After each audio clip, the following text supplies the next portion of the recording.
Klik tombol berikut untuk mendapatkan update ilmu yang insya Allah bermanfaat.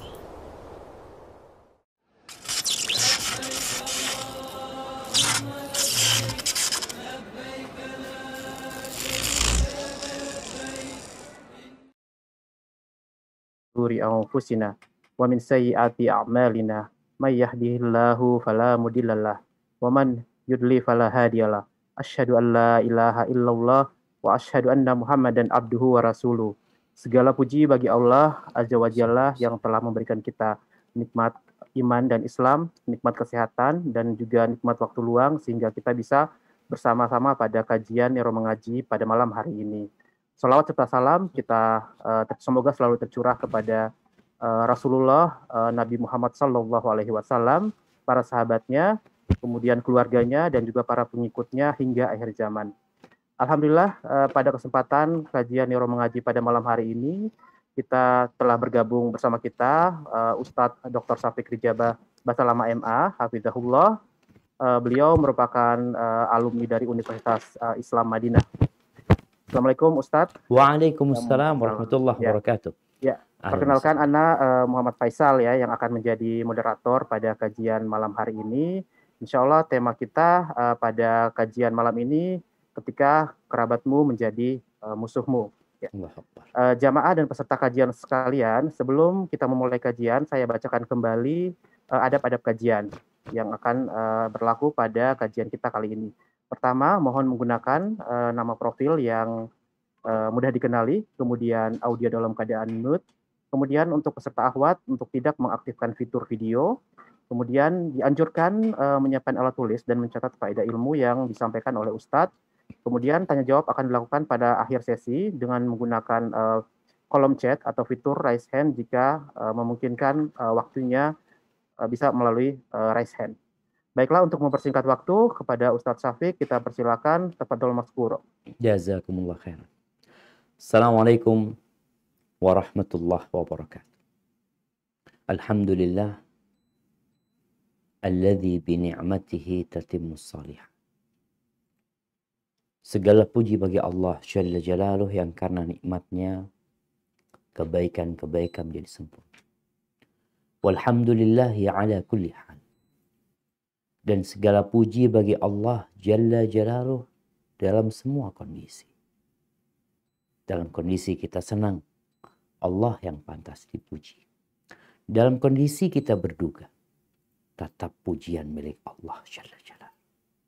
Allahumma salli wa sallim ala sayyidina wa maulana Muhammadin wa ala alihi wa ashabihi ajma'in.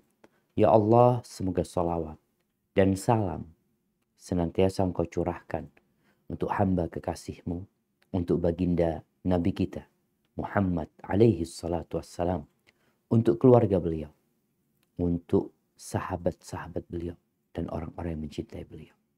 Semoga kita masuk dari mereka. Amma ba'd, ahibati fillah, khususnya teman-teman dari neurologi mengaji, kita akan belajar lagi tentang bagaimana menjalani kehidupan ini. Dalam kehidupan bermasyarakat atau dalam lingkup yang lebih kecil dalam keluarga kita dan kerabat-kerabat kita. Di mana kita semua ingin hidup ini penuh dengan kedamaian. Kita ingin hidup yang dibalut cinta dan kasih sayang. Bahkan Islam dari namanya dia datang dengan kedamaian. Tapi terkadang keluarga kita, kerabat kita ternyata memusuhi kita. Apa yang harus kita lakukan? Yang pertama, ketahuilah bahwa Allah Jalla Jalaluh yang menciptakan langit dan bumi ini, ketika dia memerintahkan kepada hamba-hambanya untuk mentauhidkan dirinya, untuk tidak beribadah kecuali kepada Allah Azza wa Jalla, kemudian Allah perintahkan agar manusia ini berbakti kepada kedua orang tuanya dan berbuat baik kepada kerabatnya. Dan ini banyak ayat yang menjelaskan hal ini. Di antaranya firman Allah di surat An-Nisa ayat 36. Apa kata Allah Azza wa Jalla?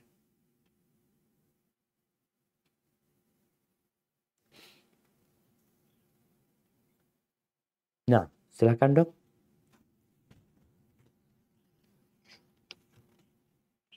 Wa'budullaha wa la tusyriku bihi syai'an wa bil walidaini ihsanan wa bidzil qurba wal yatama wal masakini wal jari dzil qurba wal jaril junubi wasahibi bil jambi wa banis sabili wa ma malakat aymanukum innallaha la yuhibbu man kana mukhtalan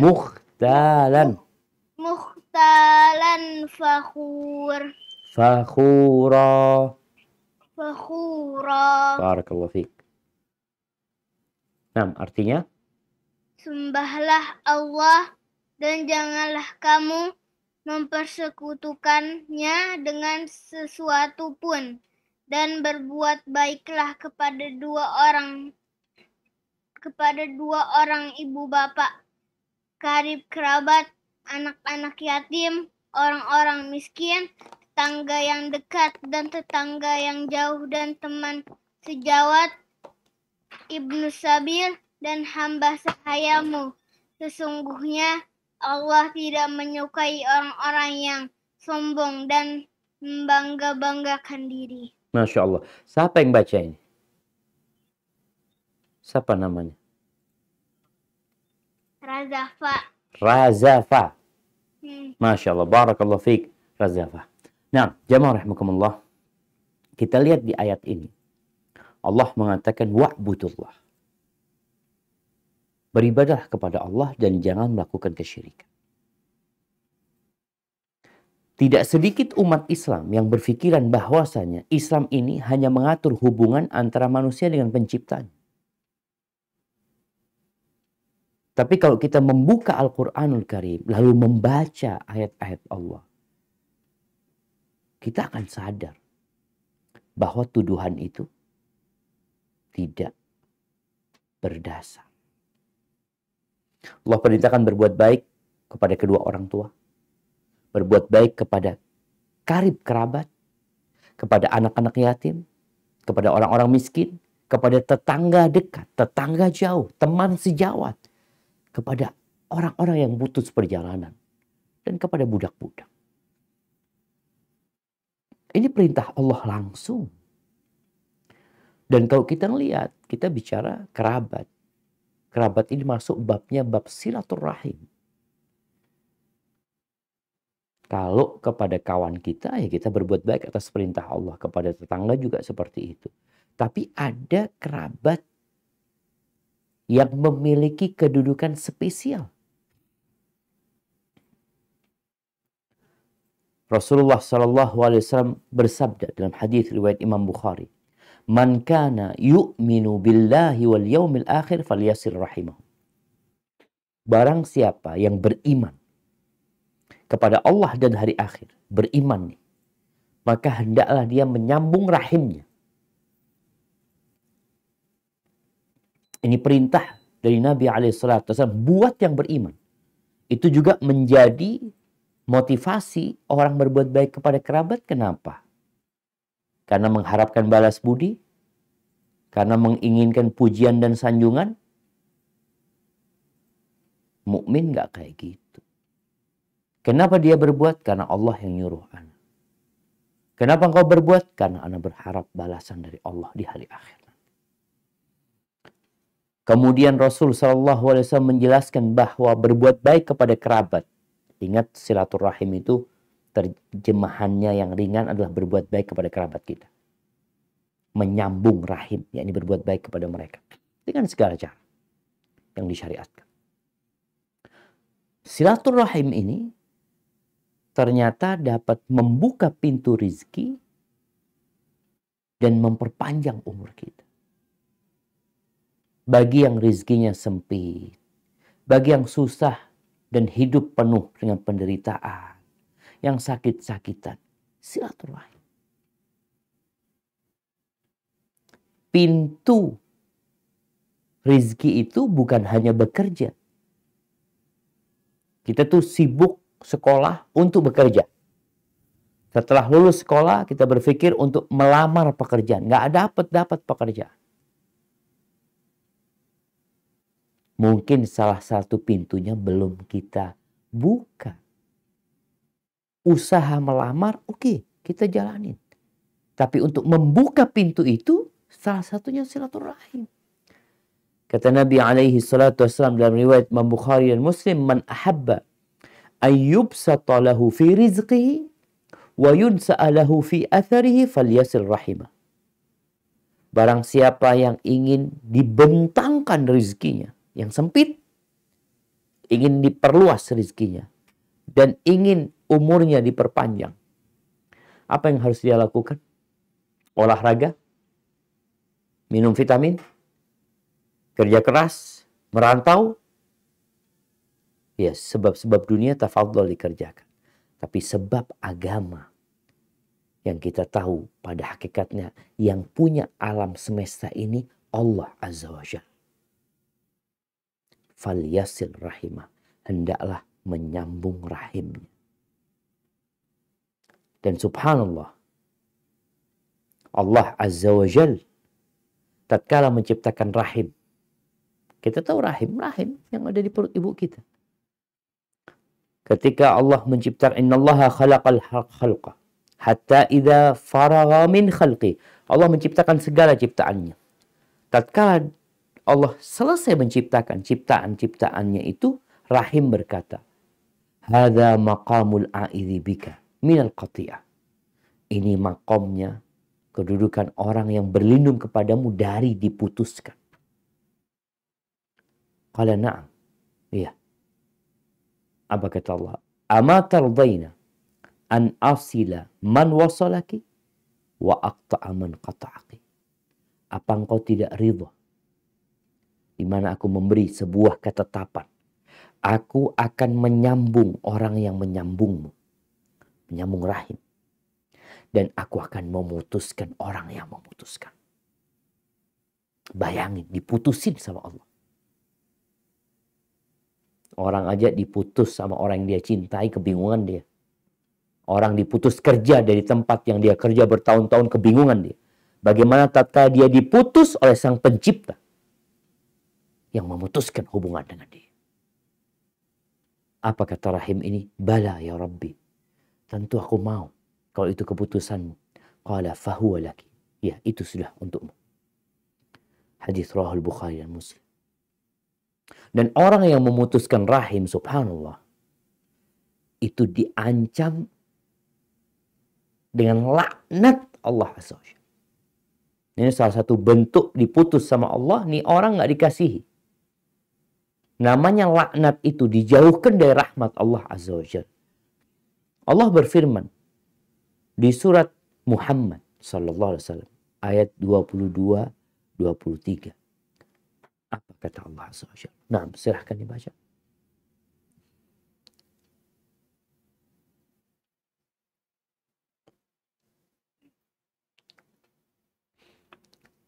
فهل عسيتم إن توليتم أن تفسدوا في الأرض وتقطعوا أرحامكم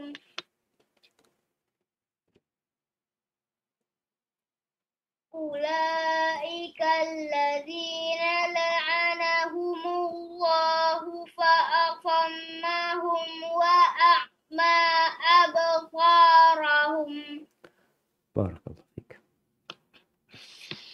Maka apakah kiranya jika kamu berkuasa, kamu akan membuat kerusakan di muka bumi dan memutuskan hubungan kekeluargaan? Mereka itulah orang-orang yang dilaknati Allah dan ditulikannya telinga mereka dan dibutakannya penglihatan mereka. Allahu Akbar. Ali ibn Husain ibn Ali ibn Abi Thalib, cicitnya Rasul SAW, pernah berpesan kepada anaknya. Apa pesan? Ya bunayya, la tashabanna qati'a rahim.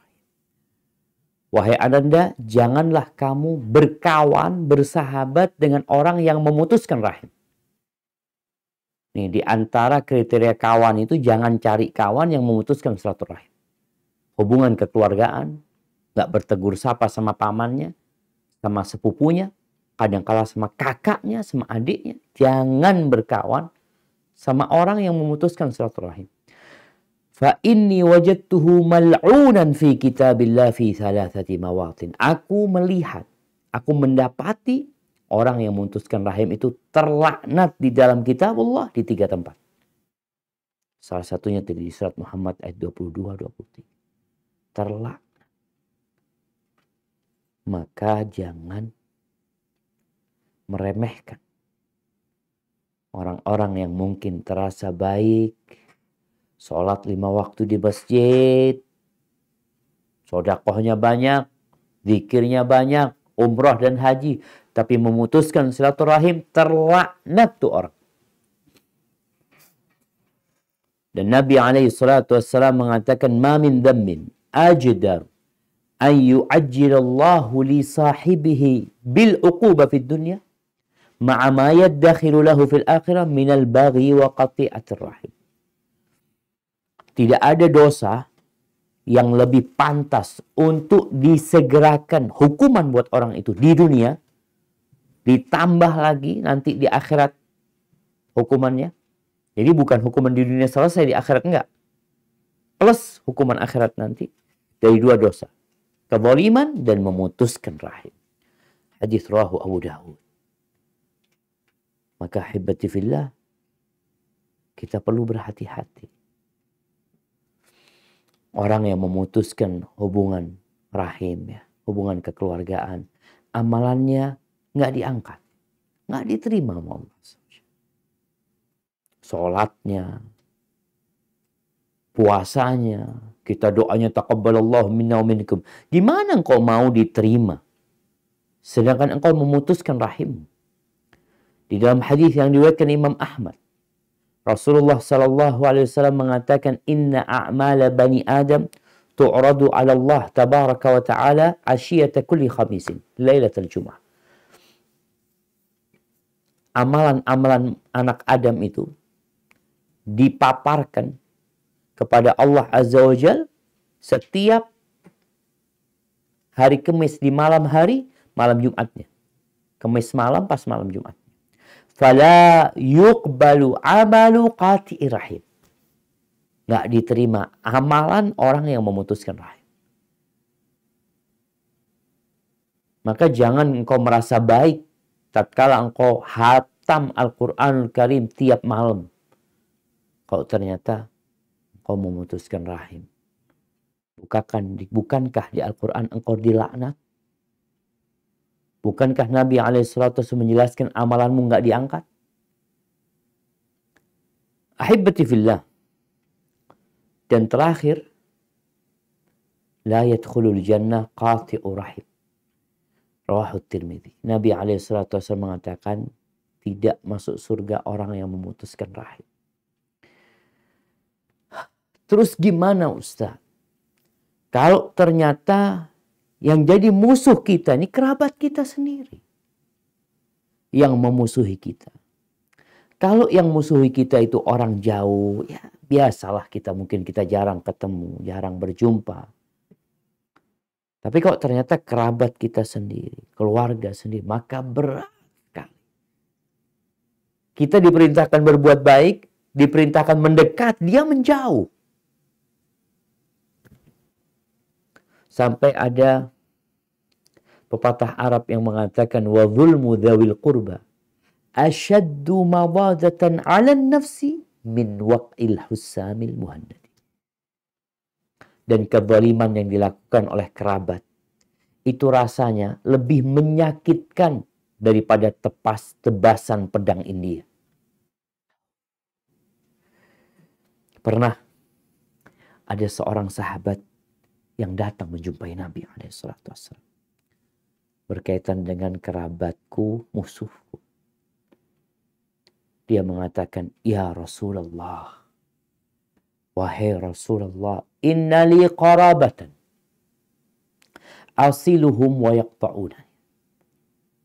Sesungguhnya aku memiliki kerabat yang aku berusaha untuk menyambung dengan mereka, tapi mereka memutuskan.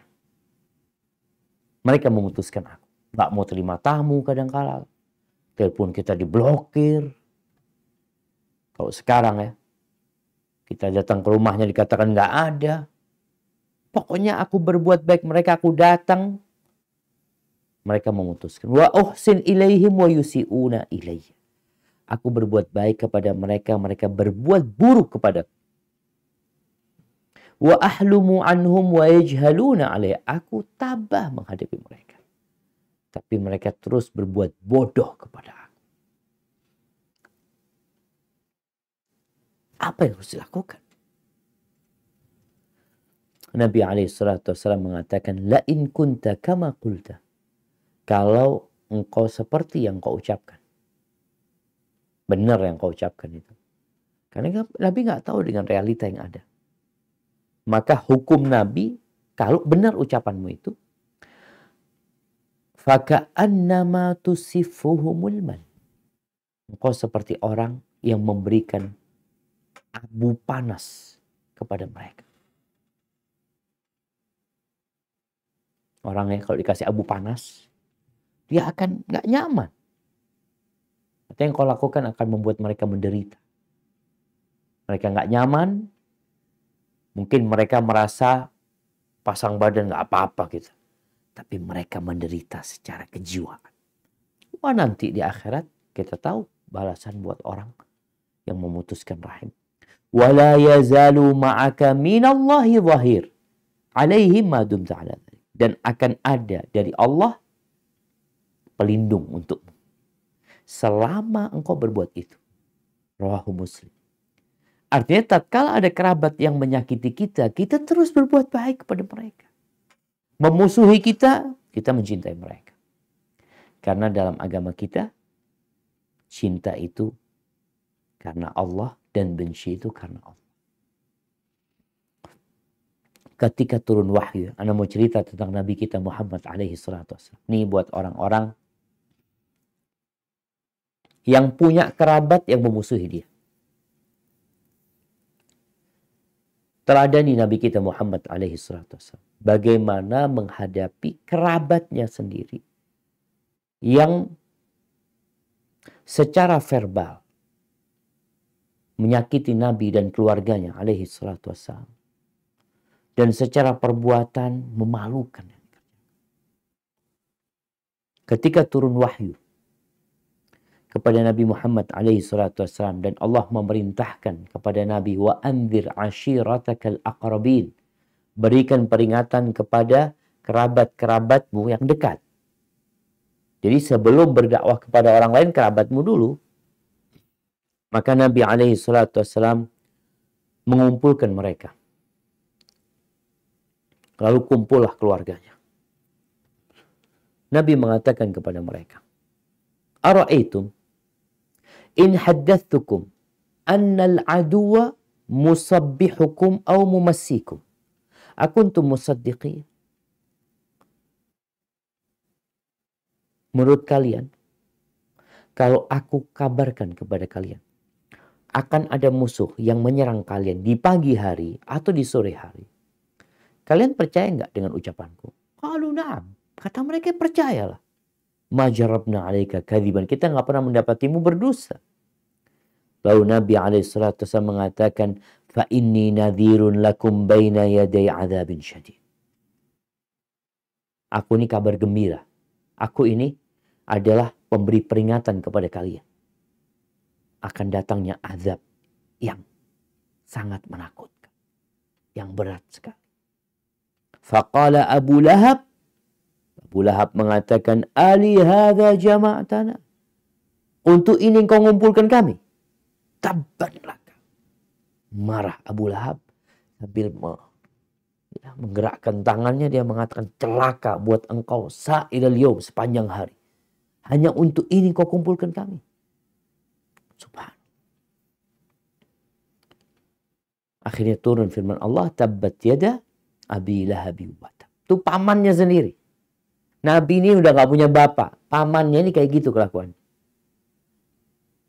Ketika Nabi SAW berdakwah, sebelum beliau kemudian berdakwah keliling ke tempat kabilah-kabilah, Abu Lahab itu ngomong sama istrinya, udah, anaknya Muhammad itu yang sudah jadi menantu kita ceraikan. Minta supaya diceraikan. Ada satu istrinya Utbah bin Abu Lahab, ada satu istrinya Abi Utaibah, yaitu Ruqayyah dan Ummu Kalthum. Itu diceraikan. Abu Lahab memerintahkan kepada anaknya untuk menceraikan. Dan diceraikan. Supaya Muhammad sibuk ngurusin anak perempuannya. Dan ketika Nabi SAW berdakwah keliling dari pasar-pasar tempat kumpulnya orang Arab. Ketika musim haji, di tempat-tempat singgahnya kabilah-kabilah yang datang berangkat haji. Nabi datang mengatakan kepada mereka, Qulu la ilaha illallah tuflihu. Katakan la ilaha illallah, kalian akan selamat. Dibacakan Al-Quran kepada mereka. Dijelaskan tentang keindahan agama Islam ini. Setelah Nabi pergi, datang Abu Lahab. Datang ke majelis habis Nabi dakwah tadi. Apa kata Abu Lahab? Aku pamannya. Soba, rajul ini keluar dari agamanya. Jangan percaya sama dia. Pendusta dia. Seperti itu. Apa yang dilakukan Nabi SAW? Memberikan balik lagi kepada mereka. Ribut sama Abu Lahab. Nggak ditinggal Abu Lahab. Nggak diurusin. Yang penting tugas beliau menyampaikan sudah selesai. Jadi klarifikasi, Nabi tidak melakukan klarifikasi kepada mereka lagi. Enggak, sudah. Karena orang itu dapat menilai mana yang berdusta dan mana yang benar. Adapun istrinya Abu Lahab. Istrinya Abu Lahab ini saudarinya Abu Sufyan. Istri Abu Lahab ini pedes kalau ngomong. Dan dia berusaha untuk mengobarkan api fitnah pada Nabi SAW. Diriwayatkan oleh Imam Bukhari dan Muslim bahwasanya Nabi SAW pernah nggak bangun semalam atau 2 malam karena beliau sakit. Fa'atat imra'atun, datang seorang wanita, istri Abu Jahal. Rumahnya nggak jauh karena biasanya Banu Hashim punya kampung sendiri, Banu Makhzum punya kampung sendiri, rumahnya berdekatan. Datang nih Ummu Jamil, Arwa binti Sakhr. Dia mengatakan, Ya Muhammad, ma ara syaitanak illa qad tarakak. Aku melihat syaitanmu sudah meninggalkan engkau. Kemudian turun firman Allah, wadduha wal-laili idza saja. Ketika turun tabbat yada abi lahabi wa tab, datang lagi nih Ummu Jamil. Waktu itu Nabi SAW sedang duduk bersama Abu Bakar. Datang. Ternyata Allah menutupi Nabi Muhammad dari Ummu Jamil. Ummu Jamil mengatakan, aku dengar Abu Bakar, aku dengar kawanmu itu menghija'ku. Hija itu adalah celaan lewat syair. Kata Abu Jahal, enggak ada. Memang yang turun itu ayat firman Allah Azza wa Jalla. Ngomongnya pedas. Akhirnya hukuman buat mereka berdua nih. Ini kalau bicara suami istri. Ada suami istri yang dua-duanya berjalan menuju ke surga. Ada suami istri yang dua-duanya menuju neraka. Maka Allah gambarkan bagaimana istrinya Abu Lahab nanti di neraka itu membakar suaminya. Gimana perasaan suami? Terikat, lalu istrinya datang membakar dia. Istri juga nggak ingin membakar suaminya. Tapi itu yang terjadi. Nabi SAW dicaci maki, dibully, disakiti oleh kaumnya. Tentunya ya kalau bicara Nabi sakit hati enggak? Allah berfirman di surat Al-Hijr ayat 97. Apa kata Allah SWT?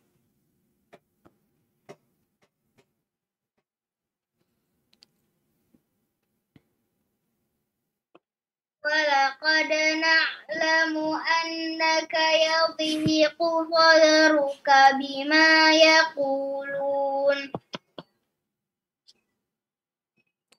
Nah, artinya? Dan kami sungguh-sungguh mengetahui bahwa dadamu menjadi sempit disebabkan apa yang mereka ucapkan. Subhanallah. Artinya berpengaruh kepada diri Nabi SAW. Ucapan-ucapan mereka. Apalagi kalau kerabat sendiri, tetangga sendiri. Apabila kita membaca sejarah dan membaca firman Allah Azza wa Jalla Al-Quranul Karim, kita akan mendapati Allah Jalla Jalla menyuruh nabinya untuk bersabar lebih dari hampir 20 kali. Disuruh sabar. Nih contohnya di surat Al-Muzammil ayat 10. Apa kata Allah?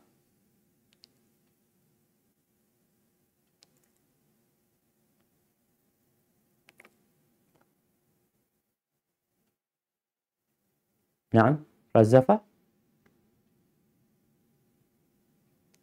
Al-Muzammil ayat 10. Lama yaquluna wahjurhum hajran jamila. Dan bersabarlah terhadap apa yang mereka ucapkan dan jauhilah mereka dengan cara yang baik. Nah, disuruh bersabar atas ucapan mereka. Dan ini berulang kali. Ada 4 kali Allah menyuruh Nabi bersabar terhadap ucapan mereka. Wasbir ala ma yaqulun. Di surat Shad ayat 17 Allah mengatakan isbir ala ma yaqulun. Sabar engkau dengan ucapan-ucapan mereka. Kemudian di surat Taha ayat 130 Allah mengatakan fasbir ala ma yaqulun. Sabarlah engkau dengan ucapan-ucapan mereka.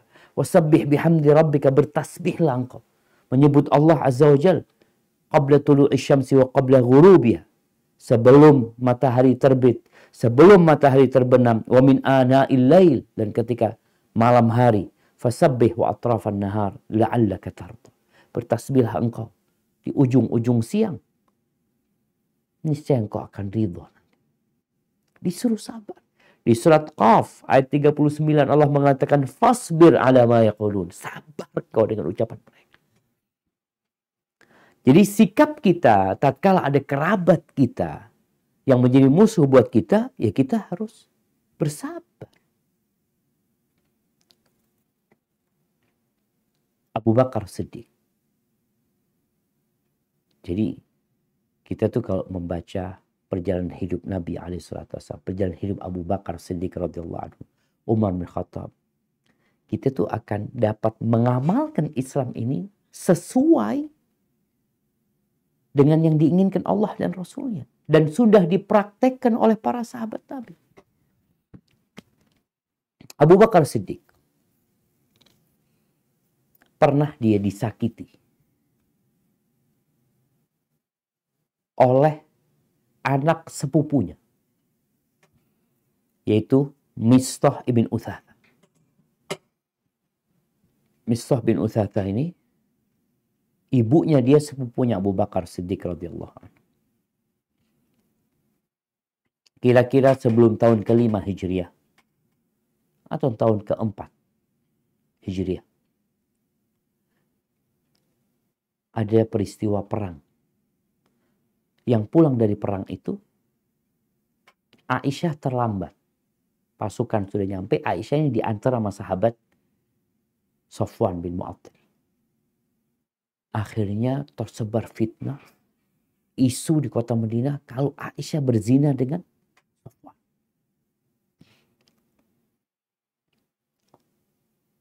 Di antara yang menyebarkan fitnah ini, Mistah bin Utsatha. tadi, anak sepupunya Abu Bakar. Padahal Mistah ini selalu mendapatkan santunan dari Abu Bakar Siddiq radhiyallahu anhu. Kok bisa-bisanya bukan belain kerabatnya, malah ikut menfitnah kerabat. Cukup lama fitnah itu. Akhirnya turun firman Allah di surat An-Nur, di surat 6 An-Nur, di mana Allah membebaskan Aisyah dan membersihkan namanya dari tuduhan itu. Akhirnya Mistah ini dipecut. Hukuman orang yang menuduh berzina, lalu dia tidak mendatangkan 80 saksi, mendatangkan 4 saksi, dia akan dipecut 80 kali. Mistah ini termasuk yang dipecut. Setelah kejadian itu, Abu Bakar sakit hati. Maka Abu Bakar bersumpah tidak mau menyantuni Mistah lagi. Tidak mau memaafkan Mistah. Sakit hati. Wajar istrinya Nabi difitnah berzina. Wah, anaknya Abu Bakar yang masih kerabat sama Mistah. Jadi Aisyah sama Mistah ini, kalau bahasa Jembernya mindoan, sepupu 2 kali. Masih kerabat. Abu Bakar bersumpah tidak mau memaafkan Mistah dan tidak mau memberikan bantuan kepada Mistah lagi. Lalu apa yang terjadi? Allah menurunkan firman-Nya di surat An-Nur ayat 22. Nah, silakan dibaca. ولا يأتل أولو الفضل منكم والسعة أن يؤتوا أولي القربى والمساكين والمهاجرين في سبيل الله وليعفوا وليصفحوا ألا تحبون أن يغفر الله لكم والله غفور رحيم. Dan janganlah orang-orang yang mempunyai kelebihan dan kelapangan di antara kamu bersumpah bahwa mereka tidak akan memberi bantuan kepada kaum kerabatnya, orang-orang yang miskin dan orang-orang yang berhijrah pada jalan Allah, dan hendaklah mereka memaafkan dan berlapang dada. Apakah kamu tidak ingin bahwa Allah mengampunimu, dan Allah adalah Maha Pengampun lagi Maha Penyayang. Barakallahu fiikum. Allah ingatkan Abu Bakar. Allah ingatkan dengan ucapannya, Ala tuhibbuna an yaghfirallahu lakum? Apakah kalian tidak ingin diampuni dosa-dosanya oleh Allah? Abu Bakar ketika ayat itu turun, kita tahu Abu Bakar ini manusia terbaik setelah Nabi SAW. Dia tetap merasa banyak kekurangan, banyak kesalahan yang dia lakukan, banyak dosa. Sehingga tatkala turun ayat ini, Abu Bakar langsung bersumpah. Dia membatalkan sumpahnya yang dahulu dengan membayar kafarat. Kafarat sumpah itu yang memberi makan 10 orang miskin, atau memberi pakaian mereka, atau membebaskan budak. Enggak mampu ya puasa 3 hari. Abu Bakar langsung membayar kafarat sumpahnya yang tidak mau memberi santunan kepada Mistah. Kemudian dia bersumpah lagi tidak akan mencabut bantuan yang dia berikan kepada Mistah selama dia hidup. Padahal Mistah menyakiti. Kita biasanya ya sama, kita tuh sama orang-orang yang suka menyakitin kita. Mungkin kita akan kasih waktu dia kesempatan sekali, 2 kali, 3 kali, setelah itu selamat tinggal.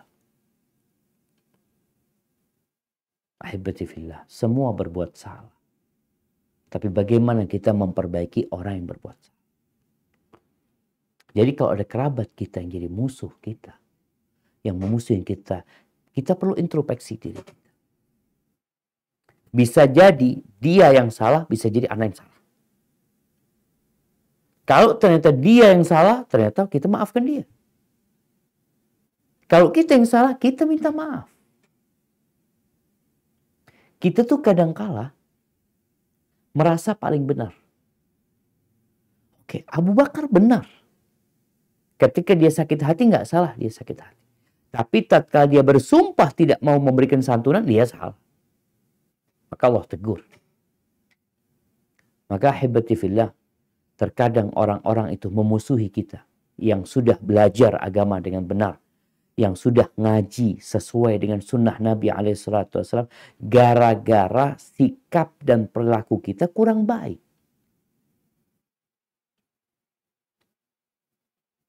Karena orang itu di awal-awal hijrah biasanya semangat.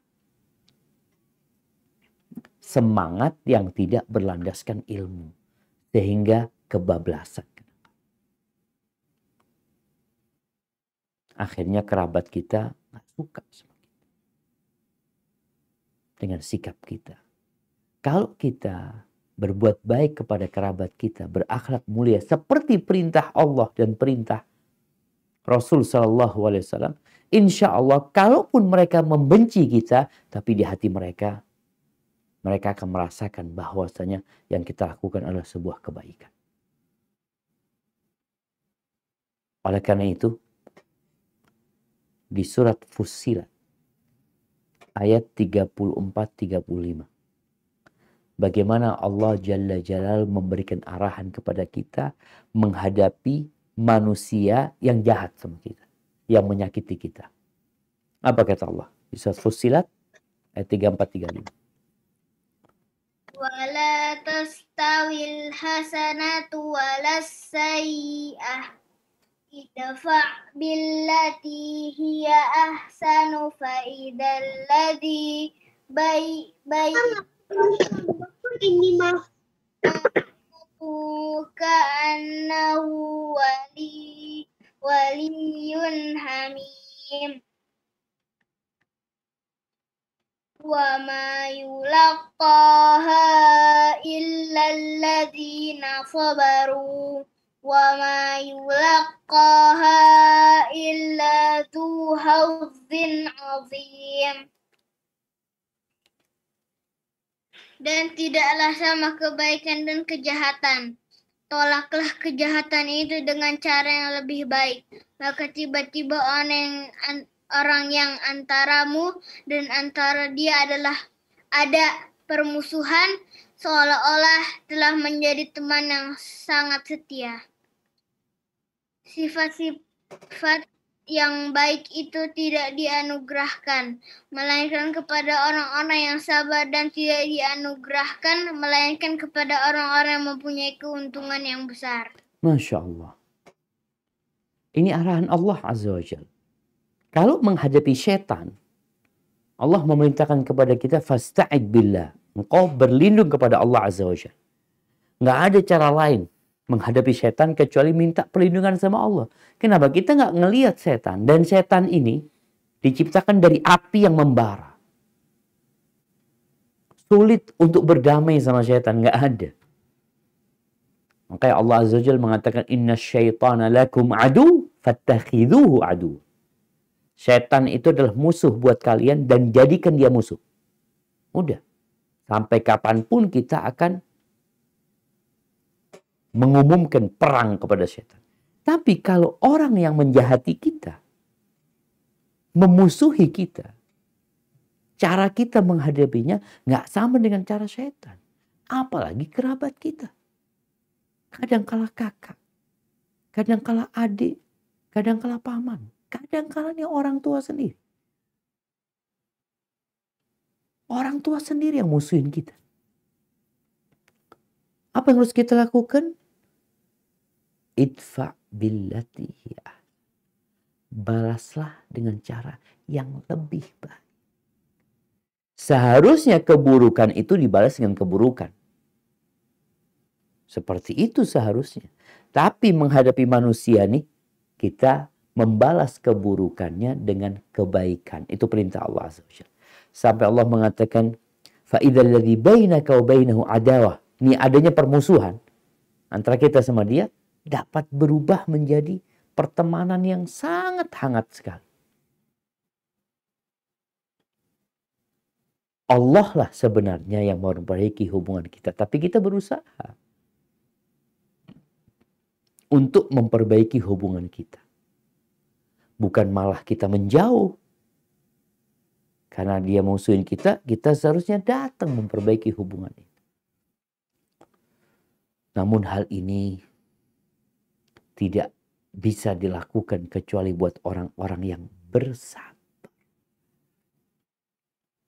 Kalau nggak sabaran, selamat tinggal. Kita akan mengatakan, antum mau sama ana, ahlan nggak mau, ana juga nggak butuh sama antum. Kita kadang-kala seperti itu. Tapi kalau orang bersabar, dia tahu fadilah menyambung rahim. Fadilah memperbaiki hubungan. Dia ingin mendapatkan hal itu dari Allah Azza wa Jalla. Dia ingin mendapatkan rahmat Allah. Maka dia lakukan itu. Maka cara yang seperti ini akan menjadikan hubungan kekerabatan itu jadi baik. Asallahu an yaj'ala bainakum wa bainal ladzina adaitum minhum mawaddah. Wallahu qadir, wallahu ghafur rahim. Itu sama orang-orang kafir. Allah bisa menjadikan kita sama mereka yang awalnya bermusuhan jadi saling mencintai. Allah Maha Kuasa. Di mana dia akhirnya masuk Islam, dia menerima agama ini. Wallahu qadir. Allah Maha Kuasa. Wallahu ghafur rahim. Allah itu Maha Pengampun, Maha Pengasih. Oleh karena itu tatkala kita berusaha memperbaiki hubungan sama kerabat yang memusuhi kita, kita tuh harus selalu minta pertolongan Allah Jalla Jalaluh. Berdoa. Kenapa? Karena hatinya orang yang memusuhi kita itu di tangan Allah Azza wa Jalla. Tips-tips yang harus dijalani, kita jalanin sesuai. Kita berbuat baik kepada dia, memberikan hadiah, mengucapkan salam. Karena hal itu melembutkan atau melunturkan hati. Kita berdoa dan mendoakan dia. Jadi cara-cara ini kita harus ikuti. Tahadu, tahabu. Kalian saling berbagi hadiah. Itu akan menumbuhkan cinta di antara kalian. Kalau ada orang yang memusuhin kita dari kerabat kita, bagaimana kita menghilangkan permusuhan itu? Ya kita berbuat baik, mendoakan, dan kita tidak menjauh. Biasanya kita blokir tuh nomornya. Nggak urusan sama fulan. Ana nggak kenal dia, ana nggak masalah untuk urusan ana. Kalau itu orang lain kita nggak mau kenal, tapi kita tidak memutuskan ukhuwah Islam, ya nggak ada masalah. Tapi sama kerabat nih, tak kenal maka tak sayang. Kadang-kadang mereka membenci kita nih yang berdakwah karena mereka nggak kenal. Tugas kita bersabar. Rasul sallallahu alaihi wasallam mengatakan, "Alladzi yukhalitun nas wa yasbir ala adahum khairun min alladzi la yukhalitun nas wa la yasbir ala adahum." Seorang yang bergaul sama manusia, mendakwain mereka, ngajak mereka kepada kebaikan, lebih baik daripada dia sabar menghadapi mereka. Lebih baik daripada yang tidak bergaul, yang menutup diri. Dan dia nggak sabar kalau disakiti. Jadi sabar ini kedudukannya dalam agama itu seperti kedudukan kepala untuk jasad kita. Orang yang nggak penyabar, gimana dia mau jalan? Mati dia udah. Hidup ini perlu kesabaran. Dan seorang mukmin harus berhati lapang memaafkan. Sebagaimana Nabi SAW mengajarkan kepada kita. Ketika datang, seorang bertanya kepada Rasul SAW, "Ya Rasulullah, kam na'afu anil khadim?" Berapa kali kita memaafkan pembantu? Nabi diam sampai orang itu tanya 3 kali. Lalu Rasulullah SAW mengatakan kepada dia, "U'fu anil khadim fi kulli yawmin 70 marrah." Maafkan pembantu itu setiap harinya 70 kali. Dan ingat, wa ma zadallahu 'abdan bi'afwin illa 'izza. Tidaklah seorang hamba yang pandai memaafkan melainkan Allah akan tambah kehormatan. Jadi orang kalau minta maaf atau suka memaafkan itu bukan akhirnya pamor dia jadi turun. Enggak, dia akan semakin mulia. Allah tuh maha pemaaf. Kita tiap hari berbuat dosa dan tiap hari kita mengatakan astagfirullah, astagfirullah, astagfirullah. Besok lagi kita akan katakan astagfirullah. Lusa kita akan katakan itu. Karena kita nggak berhenti berbuat dosa. Maka teruslah menjaga hubungan baik sama kerabat kita. Walaupun mereka memusuhi kita. Tapi bagaimana kita menjadikan permusuhan itu berubah jadi pertemanan, persahabatan, apalagi menjadi kedekatan dalam hubungan kekerabatan yang akan mengantarkan kepada surga Allah Azza wa Jalla. Hadza wallahu a'lam bishawab. Itu yang dapat Anda sampaikan pada kesempatan kali ini. Kurang lebihnya mohon maaf. Mungkin kita masuk ke sesi tanya jawab. Anda kembalikan ke Dr. Muhammad Faisal. Jazakumullah khair. Mantap.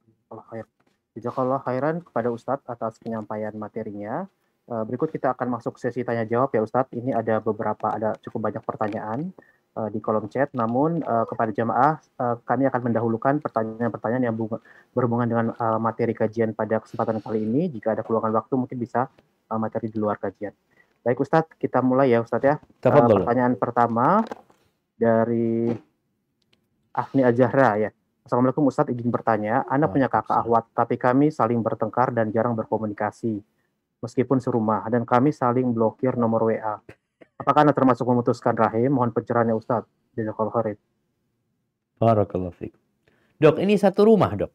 Satu rumah tapi blokir nomor WA. Allahu Akbar. Nah, jamaah rahimakumullah. Kalau dikatakan apakah mereka memutuskan silaturahim, kayaknya dia memutuskan. Nggak mau kontak. La yahjurul muslim akhahu fawqa thalath. Tidak bertegur sapa itu boleh 3 hari batas. Ini sama muslim yang lain, bukan sama saudara. 3 hari. Nggak boleh lewat 3 hari. Maka akhirnya kita akan mendapatkan ancaman. Ancaman apa? Ancaman dilaknat. Diputuskan hubungan. Kita memblokir. Gimana kalau Allah memblokir kita? Memblokir doa-doa kita. Nggak ada. Gara-gara kita memblokir nomor saudara kita. Ahibati fillah. Laisal wasil bil mukafi. Kata Nabi SAW, yang disebut orang menyambung silaturahim itu bukan yang balas-balasan. Walakinnal wasil man idza quti'at rahimuhu wasalaha. Yang disebut orang yang menyambung rahim adalah tatkala diputuskan rahimnya dia nyambung. Jadi tadi yang dia punya saudara perempuan yang akhirnya memblokir dia, maka dia harus datang. Yang pertama dia meminta ampun kepada Allah Azza wa Jalla. Karena telah melakukan pemutusan silaturahim. Setelah itu, dia datang kepada kakaknya. Kalau ternyata kakaknya nggak mau terima, dia cari orang, ayahnya, ibunya, yang memperbaiki hubungan itu. Lalu jamaah, Allah Azza wa Jalla memerintahkan kepada orang-orang beriman ini, yaqulul lati hiya ahsan. Agar tatkala berbicara itu memilih ucapan yang paling baik. Kenapa? Inna syaitana yanzaghu bainahum. Karena syaitan ini berusaha untuk merusak hubungan. Dengan kata-kata. Bagi yang suka pasang status, tolong kalau pasang status itu lihat niatmu. Yang pertama. Kenapa engkau bikin status itu? Mau menyindir fulan atau fulana? Kerabatmu sendiri. Kalau niatmu sudah nggak benar, urungkan. Niatmu benar enggak, ana ya bikin status sekedar nasihat buat semuanya. Pilih kata-kata yang tidak ya membuat orang itu seakan-akan statusmu untuk dia. Pilih kata-kata. Kenapa? Setan ini mau merusak. Nabi SAW mengatakan, Inna syaitana qad aisa an ya'budahul musalluna fi jaziratil Arab. Setan-setan itu sudah putus asa untuk disembah lagi oleh orang-orang muslim yang mendirikan sholat di jazirah Arab. Terus apa yang dilakukan syaitan? Walakin fit tahrish bainahum. Tapi bagaimana syaitan merusak hubungan di antara mereka, mengadu domba di antara mereka. Dan ini yang terjadi. Ini dua kakak beradik, sama-sama muslim, sama-sama sholat, tinggal satu atap, nggak bertegur sapa. Syaitan. Yang salah sapa, nggak perlu cari kambing hitam. Hendaklah kita introspeksi diri. Tadi, kalau ana yang salah, ana minta maaf. Kalau dia yang salah, ana yang memaafkan dia.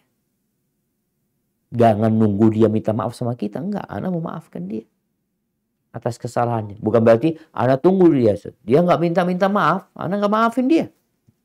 Abu Bakar Siddiq, apakah Mistah bin Utsasa minta maaf? Enggak. Abu Bakar yang memaafkan. Maka sekali lagi, kalau engkau yang salah, engkau datang minta maaf sama dia. Tapi kalau dia yang salah, engkau datang memaafkan dia. Sekali lagi, untuk mendapatkan rahmat Allah dan tidak jadi manusia yang terlaknat. Hadza wallahu a'lam bishawab. Ya, baik Ustaz. Kita lanjut pada pertanyaan berikutnya, Ustaz. Ini terkait dengan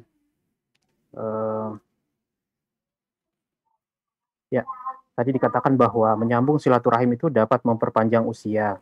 Bagaimana kaitannya dengan yang mengatakan bahwa usia sudah tertulis dalam Lauhul Mahfuz? Seperti itu, Ustaz. Kemudian dilanjutkan pertanyaan kedua, bagaimana apabila ingin menyambung silaturahim pada keluarga, misal melalui WhatsApp, tetapi tidak digubris. Sebelumnya silaturahim terputus karena ada masalah. Bagaimana solusinya? Jadi yang pertama tentang hubungan antara menyambung silaturahim dengan Lauhul Mahfuz. Kemudian yang kedua, kita sudah berusaha untuk menyambung silaturahim melalui WhatsApp, tapi tidak digubris. Barakallahu fikum. Nah, ya hibati fillah. Hadis Nabi SAW berkaitan dengan umur yang akan dipanjangkan ketika dia menyambung rahimnya. Atau rizki yang ditambahkan. Sama nih, kalau bicara umur sama rizki ini sama. Jadi jangan cuma umur doang. Rizki pun sama, sudah ditetapkan, sudah ditulis. Makanya tatkala kita berumur 120 hari, malaikat dikirim mencatat apa? Rizqihi wa ajalihi. Rizkinya dan ajalnya. Itu udah ditulis. Terus gimana Ustaz? Sedangkan hadis silaturahim mengatakan yubsatu lahu fi rizki. Rizkinya diluaskan. Umurnya dipanjangin. Makna diluaskan rizki, dipanjangin umur, bisa jadi maknanya adalah berkah. Allah berikan berkah di umur dan rizkinya. Yang namanya berkah ini, rizkinya tetap, umpamanya dikatakan, tetap gajinya ana Ustaz, ana silaturahim, gaji ana tetap 3 juta. Nggak pernah nambah. Terus 3 juta tiap bulan ana dapat. Tapi berkahnya nih, 3 juta itu cukup. Anak nggak sakit, motor nggak rusak, mobil nggak rusak. Masya Allah. Keluarga nerima. Ini rizki yang berkah. Umur pun seperti itu. Umurnya tetap umpamanya 60 tahun. Udah ditetapkan umurnya 60 tahun. Tapi di 60 tahun itu, dia dapat melakukan apa yang bisa dilakukan manusia 100 tahun. Ada orang yang umur 60 tahun gak berkah umurnya. Ditanya, apa sih yang kau kerjakan? 60 tahun. Qurannya gak hafal. Juz amma yang gak. Sholat ya biasa-biasa aja. Ngaji yang enggak. Tapi ada orang yang umurnya, anggap 40 tahun umurnya meninggal dunia. Tapi karena dia pandai silaturahim, Masya Allah berkah tuh umur dia. Dan bisa jadi juga umur tambahannya itu setelah dia meninggal dunia. Dia diingat kebaikan oleh kerabatnya. Dia didoakan. Wadzikru umrun tsani, dikatakan diingat oleh manusia itu umur tambahan sebenarnya. Atau bicara umur ini, para ulama menjelaskan, Syekhul Islam Ibn Taimiyah rahimahullah ta'ala mengatakan ar-rizqu naw'an. Rizki itu ada dua macam. Yang pertama yang Allah ketahui. Allah akan memberikan ini, ya itu tidak berubah. Yang kedua, rizki yang ditulis oleh malaikat. Dan malaikat dikasih tahu. Ini seperti yang tadi ditulis ketika umur 120 hari. Allah tuliskan. Yang ini bisa bertambah dan berkurang sesuai dengan sebab-sebabnya. Adapun yang di Lauhul Mahfudz enggak. Jadi kan penulisan rizki yang ketika manusia ini mau lahir, itu yang dapat berubah. Yang malaikat dikasih tahu berdasarkan sebab-sebabnya. Jadi seperti itu berkaitan dengan rizki. Bisa jadi memang secara hakikat bertambah umurnya, rizkinya juga bertambah. Atau bicara berkah. Dari umur dan dari rizki yang diberikan kepada dia. Adapun pertanyaan yang kedua tadi.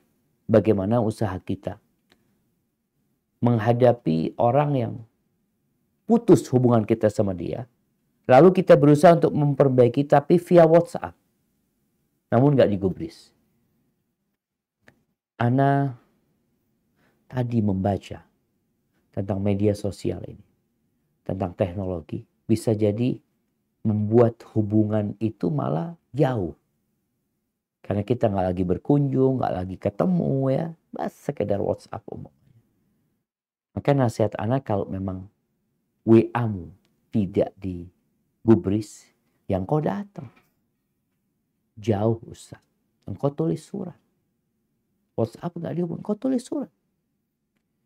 Atau cari orang. Kita tuh kadang kala kaku ya. Ini dua orang putus silaturahim bertahun-tahun gak bertegur sapa. Mau mulai itu berat biasanya.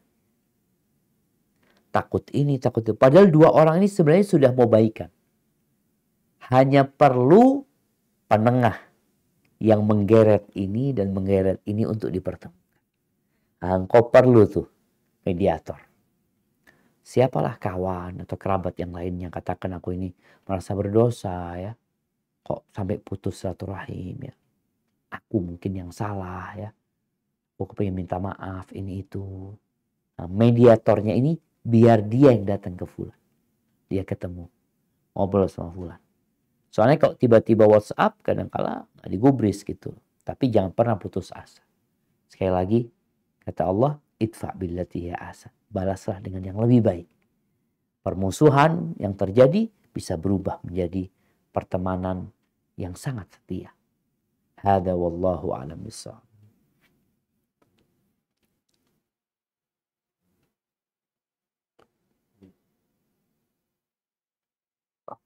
Ya, syukur atas jawabannya Ustadz. Berikut ada pertanyaan. Jika kita dijahati oleh dijahati perkataan oleh kerabat, bentuk sabar kita, apakah kita membantah dengan asertif atau lebih baik diam? Dan cukupkah bentuk menyambung silaturahim kita dengan memberi hadiah saja tanpa ada komunikasi karena tidak bertemu langsung? Mohon pencerahannya Ustadz. Masya Allah. Naam. Barakallahu fiik. Ketika kita disakiti oleh kerabat kita, dengan ucapan dia, dengan tulisan dia, dengan status dia, apa sih sikap kita? Membuat klarifikasi? Duduk berdebat sama dia? Untuk membuktikan kalau dia nggak salah? Lihat kondisi. Ada kondisi-kondisi yang diam itu merupakan solusi. Maka kata Nabi SAW, man kana yu'minu billahi wal yawmil akhir falyaqul khairan aw liyasmut. Barang siapa yang beriman kepada Allah dan hari akhir, hendaklah dia berkata yang baik atau diam. Dua pilihannya, berkata baik atau diam. Berkaitan dengan kerabat kita, maka lebih baik kita diam. Tidak memberikan komentar. Apalagi kalau kita tahu kondisi dia, kalau anak komentar tambah panjang biasanya. Artinya hubungan itu tambah jauh, tambah meregang. Rasul SAW mengatakan, ana za'imun bi baitin fi rabadil jannah liman tarakal mira'a wa in kana muhiqqan. Aku menjaminkan sebuah rumah di pelataran surga bagi orang yang meninggalkan perdebatan walaupun dia benar. Dia benar. Tapi kalau anak tanggapi Ustaz, rame. Tapi anak benar Ustaz, jangan ditanggepin. Kalau memang dia ya mungkin mengucapkan sesuatu yang sebenarnya kita tidak melakukan, maka kita minta maaf. Kata anak minta maaf, semoga Allah ya memperbaiki anak ingin jadi lebih baik lagi, mohon nasihatnya. Seperti itu. Jadi ucapan-ucapan yang positif. Karena kalau kita tahu kondisinya, kalau orang nggak ngerti kita kasih tahu. Tapi dia memang bukan nggak ngerti, memang dia mancing-mancing. Ya udah, jangan ditanggepin. Yang ada tanggepin dengan minta maaf. Ucapkan engkau merendah kepada dia, insya Allah kayaknya anak memang banyak salahnya, ilmu anak kurang ya. Makasih banyak atas ya bimbingannya. Ucapan-ucapan yang seperti itu. Baik. Pertanyaan kedua tadi berkaitan dengan silaturahim. Silaturahim ini sebenarnya berbuat baik kepada kerabat kita.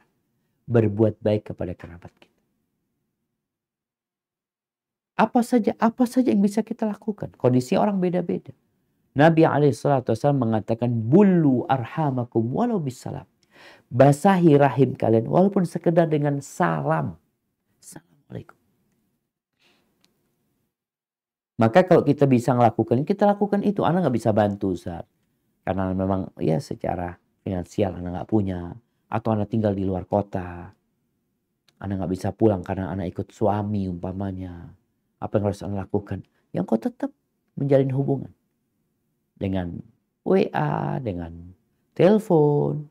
Kalau tadi dikatakan bisa berbagi sama dia. Punya rezeki kita transfer duit. Atau kita belikan makanan, kirim online sama dia umpamanya. Hal-hal yang seperti itu silahkan dilakukan. Namun tatkala kita punya kesempatan untuk berjumpa, jangan disia-siakan. Berjumpa. Karena orang itu kalau ketemu ya Allah ketemu lagi sama sepupu, sama paman, lama nggak jumpa, itu biasanya akan membuat cinta itu tumbuh. Jadi berbuat baik kepada kerabat itu sesuai dengan kemampuan kita dan sesuai dengan situasi dan kondisi. Yang penting jangan sampai kita melupakan mereka dan mengabaikan mereka. Paling tidak tadi ucapkan salam dan doakan mereka. Hadza wallahu a'lam bishawab. Ya, syukran Ustadz. Ustadz, sebelumnya Anda mau konfirmasi waktunya berapa menit lagi ya Ustadz yang Dok, kayaknya sampai jam 9 kita, Dok. Sampai jam 9 ya. Nah. Oke, saya lanjutkan ya Ustadz ya. Tafadhol. Ini ada pertanyaan. Anda pernah membaca Umar bin Khattab radhiyallahu anhu berpesan, jauhilah semua hal dan semua orang yang menyakitimu. Berkawanlah dengan sahabat yang baik, meski engkau sulit menjumpainya. Mintalah saran kepada orang yang memiliki rasa takut kepada Allah. Mohon penjelasannya Ustadz dan nasihat mengenai hal tersebut. Karena Anda pernah baca juga bahwa kita boleh memblokir, unfollow, bahkan left dari grup. Apakah itu termasuk kita memutuskan silaturahim? Kemudian yang kedua, salahkah Ustadz jika Anda menjauhi dalam artian menjaga jarak terhadap orang-orang yang tiba-tiba menjauhi Anda? Karena Anda memutuskan mengenakan niqab. Dan mungkin awam merasa aneh di mata dia, bahkan dia pernah berucap mengatakan aneh beragama Islam nggak jelas. Mohon nasihatnya Ustadz. Barakallahu fikum. Nah, yang pertama berkaitan dengan ucapan Umar bin Khattab radhiyallahu anhu. Wallahu a'lam bishawab. Ana nggak tahu dengan ucapan itu, tapi yang jelas, kalau pertanyaannya berkaitan, bolehkah kita keluar dari grup? Kita unfollow seseorang. Apakah itu termasuk memutuskan silaturahim atau memutuskan ukhuwah Islamiyah? Silaturahim itu hubungan kekerabatan. Tapi kita lihat grup ini. Grup ini grup kawan-kawan apa grup saudara-saudara kita. Kadangkala kita keluar grup bukan karena kita memutuskan rahim. Tapi karena kita melihat nggak ada manfaat di grup ini. Afwan, anak keluar. Minta maaf kepada mereka, anak keluar. Jadi karena ketidakadaan manfaat di grup tersebut. Jadi bukan bicara memutuskan rahim, enggak. Kita keluar karena memang anak rasa anak nggak nyaman di situ, nggak ada manfaat di situ. Nggak ada masalah kalau seperti itu. Jadi alasannya apa ketika keluar dari grup? Kalau itu grup keluarga, juga ditanya apa alasannya. Karena ada orang yang keluar dari grup keluarga gara-gara cuma urusan ada yang salah ngomong umpamanya. Akhirnya sayang, dia tidak bisa menjalin hubungan dengan yang lainnya. Maka kalau dikatakan dia memutuskan, bisa jadi enggak. Soalnya kalau dia jumpa, Anda kalau ketemu Anda salam, Ustaz. Assalamualaikum, nggak ada masalah. Cuma kalau Anda tetap di tempat itu kayaknya jadi nggak nyaman buat Anda. Tafadhol, nggak ada masalah seperti itu. Jadi bukan menjauh untuk keluar selama-lamanya, tapi sedang menjaga hati aja. Kalau tadi bicara unfollow ya, kerabat kita sendiri, maka ini bicara kerabat ya. Tapi kalau kawan nggak ada masalah, sekali lagi kita mau unfollow siapapun, kalau kita melihat nggak ada gunanya umpamanya di sana tanpa niat memutuskan hubungan kekerabatan, hubungan persaudaraan, nggak ada masalah. Lalu jamaah, ada perkara lain yang berkaitan dengan agama ini. Artinya kalau orang itu melakukan kemaksiatan terang-terangan, maka kita boleh nggak bertegur sapa dengan dia. Kenapa? Anak kayaknya mudarat kalau anak dekat sama dia. Jadi memutuskan hubungan karena Allah itu nggak apa-apa. Tapi kalau memutuskan hubungan karena engkau sakit hati, itu yang nggak boleh. Karena dalam agama ini ada al-hubbu fillah wal bughdu fillah, yang merupakan awthaqu ural iman, yaitu cinta karena Allah, benci karena Allah. Kemudian kalau tadi dikatakan ketika anti memutuskan untuk berniqab ya, kemudian banyak yang menjauh dari anti, ya itu salah satu yang harus dihadapi. Tapi sekali lagi, memang kita kadang-kala perlu berganti kawan kalau bicara kawan. Bersahabat itu milih kita. Akan Nabi SAW mengatakan, la tusahib illa mu'minan, jangan berkawan kecuali dengan orang beriman. Kadang-kala setelah kita hijrah, anak lihat, aduh, anak kalau berkawan sama mereka, anak ketarik lagi sama mereka. Kita ganti kawan, tapi kita tidak memutuskan hubungan sama kawan lama.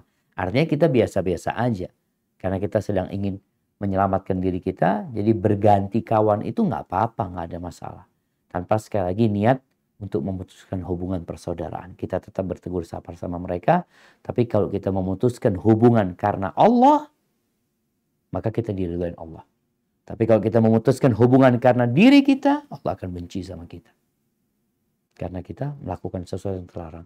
Wallahu a'lam bishawab. Semoga pertanyaan itu menjawab, atau jawaban itu menjawab pertanyaan tadi ya. Wallahu a'lam bishawab. Ya, syukran Ustaz atas jawabannya.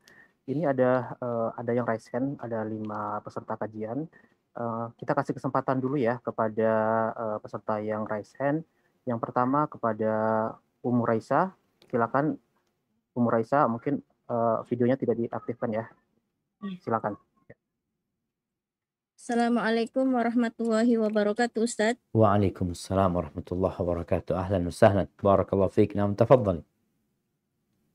Ahlan bik, Ustaz. Ustaz, Ahwan, ini kan Ana punya adik ipar Ikhwan, Ustaz. Ini ya, kalau puasa Ramadan kadang nggak puasa gitu ya. Sholat juga kadang nggak sholat gitu. Ana tuh nggak sukanya karena dia tuh seperti itu.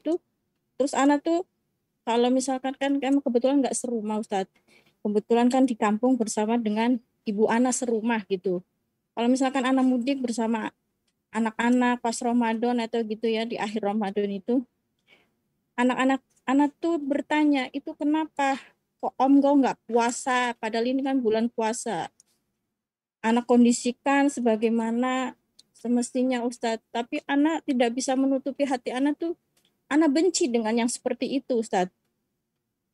Nah. Terus Ana sebisa mungkin sih sama adik Ana itu tetap jaga silaturahim, karena adik Ana juga masih jauh dari agama, Ustadz.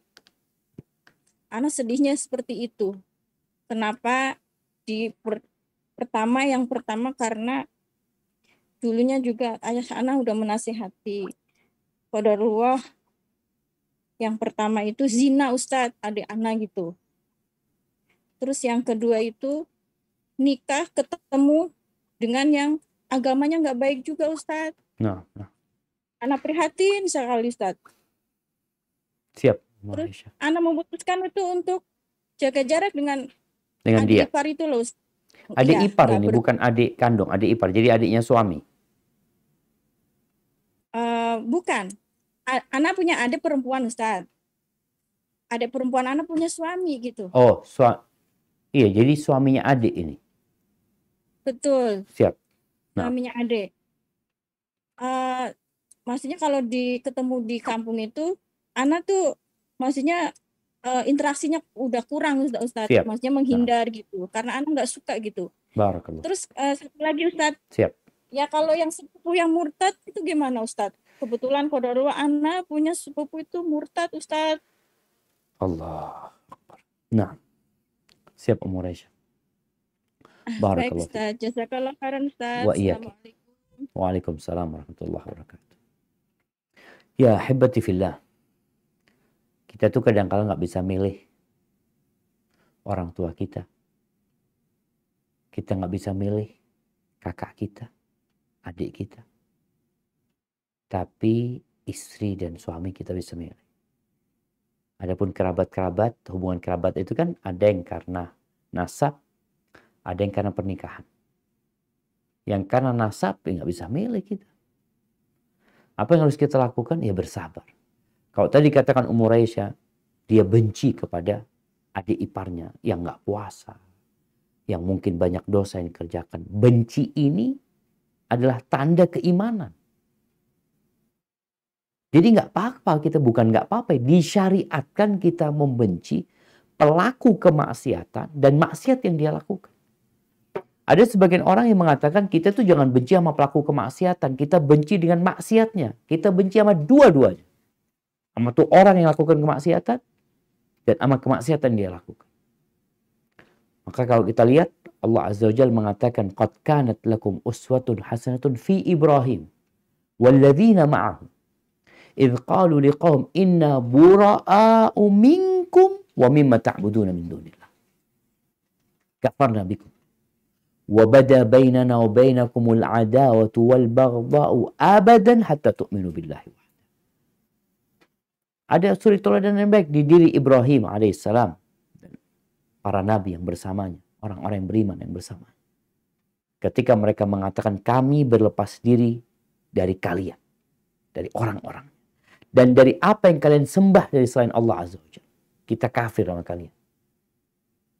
Dan telah tampak antara kami dan kalian permusuhan dan kebencian selama-lamanya sampai kalian ya beribadah kepada Allah Azza wa Jalla. Begitu pula tatkala orang ini beriman, beda sama orang kafir. Orang beriman itu terkadang berkumpul di diri dia ketaatan dan kemaksiatan. Maka kita mencintai dia karena ketaatannya dan membenci dia karena kemaksiatan. Itu yang disebut benci karena Allah Azza wa Jalla. Jadi kalau yang dilakukan Umur Aisyah membenci dia, itu harus. Masa kita cinta sama orang yang berzina? Masa kita cinta? Dan ini hati-hati jemaah. Kadang-kadang kita mencintai public figure yang berzina kita cinta. Harusnya kita benci. Itu ada. Nih public figure, kumpul kebo, berzina, kemaksiatan dia lakukan, narkoba, ketangkap. Kita masih suka. Kita kasih dukungan sama dia.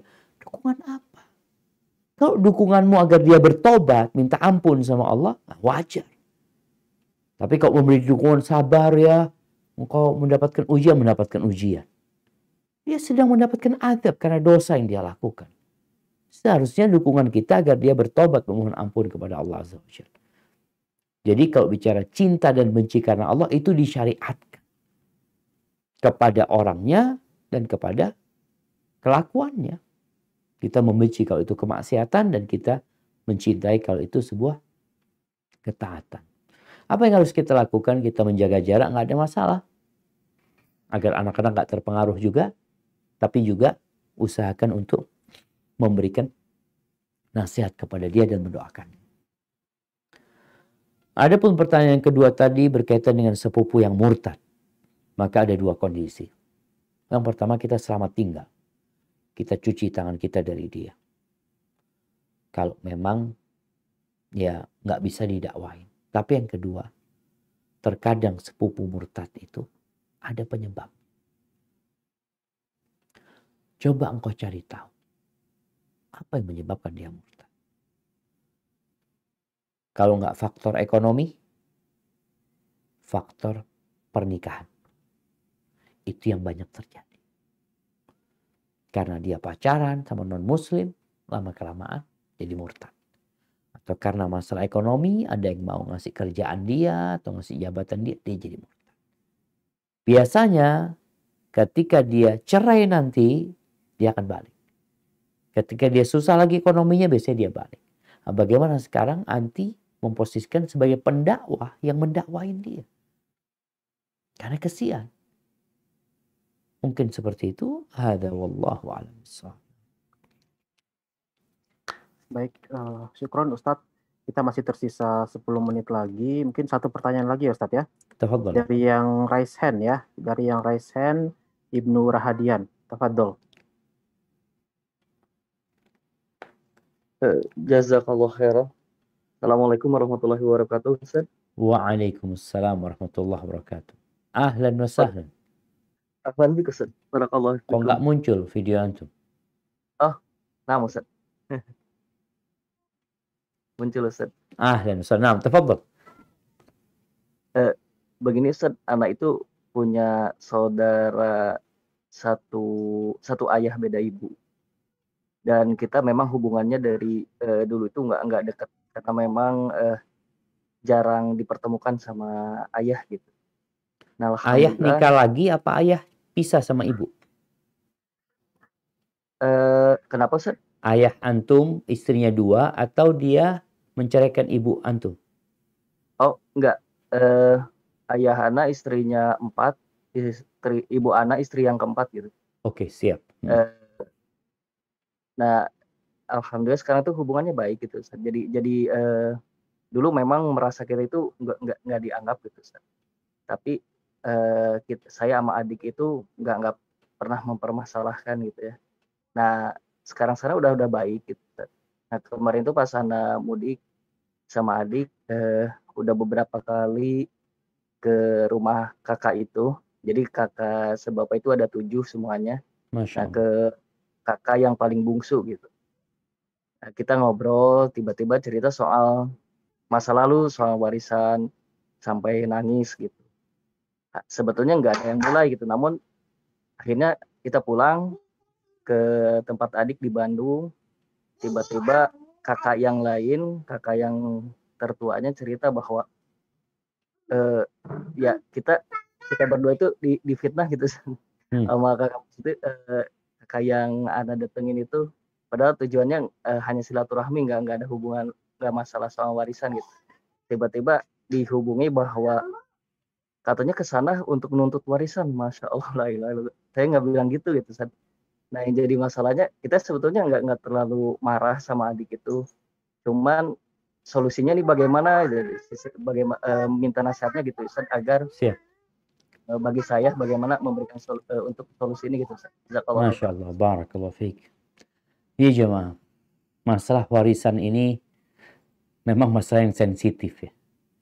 Apalagi tadi dikatakan mereka saudara-saudara lain ibu. Maka ngerasa antum perlu bersabar. Kalau dikatakan antum ke sana mau nuntut warisan, maka antum harus balik lagi ke sana. Sampaikan mohon maaf kalau memang mungkin ada anggapan itu. Antum juga nggak tahu, kadang-kala kita salah ngomong. Kita yang salah ngomong. Apalagi tadi dikatakan ceritanya kan akhirnya cerita ke masa lalu ya. Lalu bicara warisan.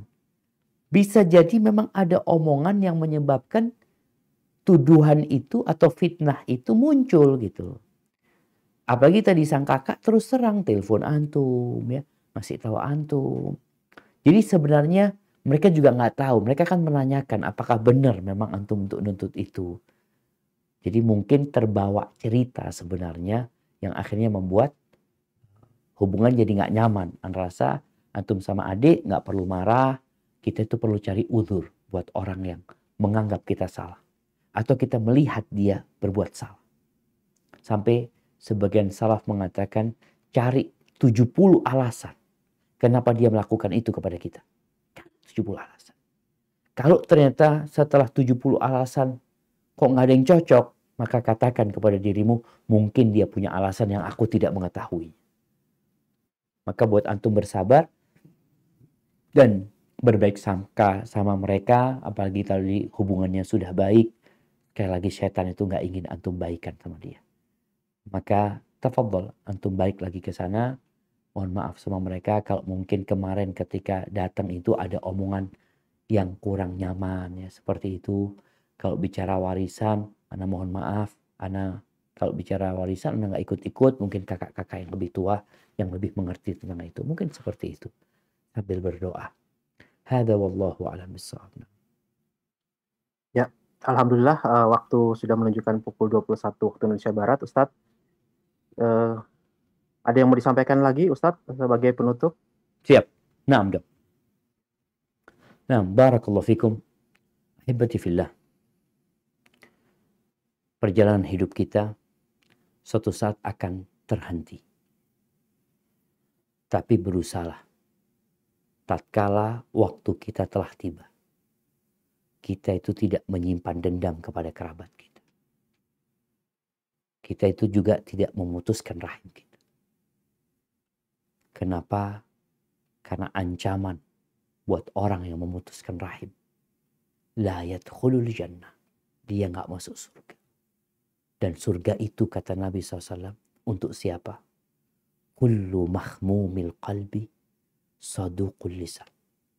Buat orang yang mahmumul qalb, yang hatinya mahmum. Wa saduqul lisan, dan lisannya jujur. Para sahabat mengatakan, ya Rasulullah, amma saduqul lisan fana'rifu. Kalau saduqul lisan, jujur lisannya kita tahu. Tapi apa makna mahmumul qalb? Maka beliau mengatakan, kullu taqin naqin. Dia adalah setiap orang yang bertakwa, yang bersih hatinya. La ghilla fihi, wala hasad, wala baghya, wala ithim. Yang hatinya itu nggak ada dengki, nggak ada iri, nggak ada dendam, nggak ada kezaliman, nggak ada dosa. Dia jaga hati. Khususnya kepada kerabat-kerabat kita. Kita perlu mereka. Perbanyak kawan-kawan soleh dan kerabat-kerabat yang baik. Karena mereka kelak akan ada syafaat pada hari kiamat. Barakallahu fiik. Itu yang dapat Anda sampaikan. Kurang lebihnya mohon maaf.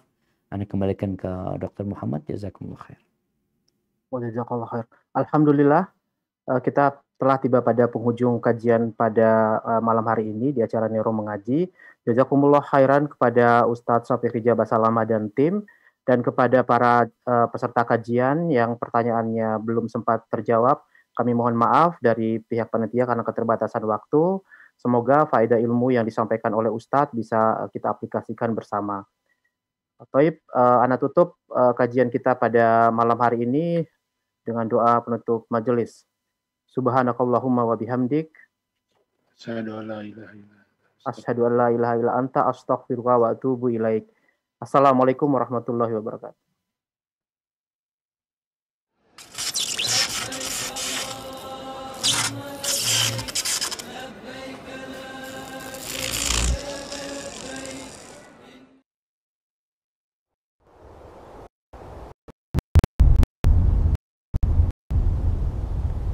Klik tombol beri untuk menamu yang insya Allah bermanfaat.